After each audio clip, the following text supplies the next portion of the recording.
Bonjour mga katumbi, gising na ba ang lahat? Ako kanina pa akong gising. Alam niyo kung bakit? Ay kasi maglilinis ang Tombi. So ngayong araw nga pala, ako ho ay maglilinis ulit ng Airbnb. Kung makikita ho ninyo bakit maraming puting nakasampay, kahapon ho nilabhang ko ho yan.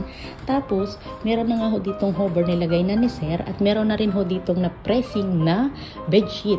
So bali hindi ko na ho yan paplansyahin. Iyan ho ay aking tutupiin na laang. At ngayong araw 3 hours lang tayo maglilinis. Ito ho ay tidy up laang.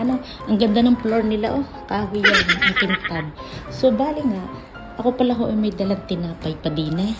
Ayan, pag ako ho ay part-time, yan ang ginagawa ko. Nagbabaan ko ng biskwit, bigay pa ng inay mo na. At syempre may tubig tayo, pantanggal uhaw. So alam mo ho ninyo, ang ganda nga ho dito. Papakita ko sa inyo ang view. Nakaka-relax. Kaya ang sarap ko din magtrabaho eh. Tingnan ninyo. Paggigising ka sa umaga, tapos sisilip ka dito. Abay, digay ka, ganda ho ng view. Yan, ang view dito. O, diba, nakaka-relax.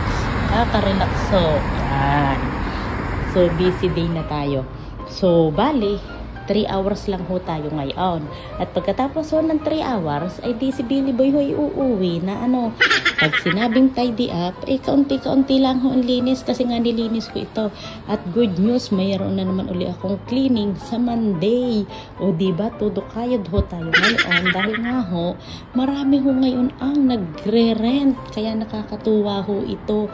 So, yun lang ho, have a good day at ako ho ay magtatrabaho na So bye bye, thank you for watching.